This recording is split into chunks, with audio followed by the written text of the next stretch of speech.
India Pakistan cricket match ఆడుతుందంటే అందరికందరూ టీవీల ముంగట్నే కూసుంటారు.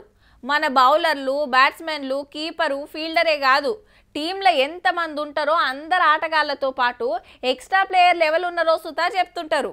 అట్లనే పాకిస్తాన్ ఆటగాళ్ల గురించి సుతా చాలా మందికి ఎరికే ఉంటుంది.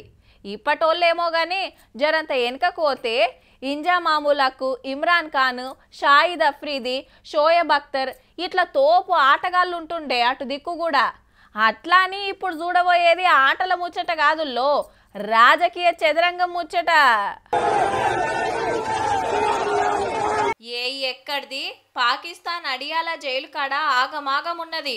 ఆ దేశం పాత ప్రధాని, తోపు క్రికెటర్, పీటీఐ పార్టీ పెబ్బా ఇమ్రాన్ ఖాన్ సార్ కోసమే గీ లడాయి. అవినీతి కేసుల జైలుకు పోయి 2 ఏండ్లాయే. అట్లా నీ విడుదల చేయాలని కోరతలేరుల్లో, ఓ పారి చూపెట్టమంటుండ్రు. గాయంత దానికి గింతలోళ్ళు ఎందుకంటే సార్ ను జైల్లోనే చంపేసిండ్రని ఆఫ్ఘాన్, బలూచిస్తాన్ దేశాలు వార్తలు బయటకిచ్చినాయి. ఇగేముంది, కార్యకర్తలు ఇంటోళ్ళంతా జైలు కాడికొచ్చి కూసుండ్రు అర్ధమరాత్రే. 3 వారాల సంధి ఎవ్వలను గలవనీయలేదట. ముఖ్యమంత్రులు వచ్చినా వెనకకు మర్ర కొట్టే వరకు ఇంకింత అనుమానం పుట్టింది. అసలు ఇమ్రాన్ ఖాన్ కు ఏమైందో ఎరక చెప్పుండ్రని పబ్లిక్ సోషల్ మీడియాలో పోస్టులు పెడుతుండ్రు.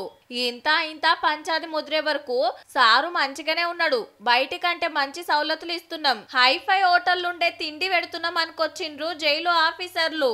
మరి గింత మంచిగున్నాక జైల్లో సీక్రెట్ కి ఎందుకు పెడుతున్నారో, బయటికి ఎందుకు చూపిస్తలేరో మరి.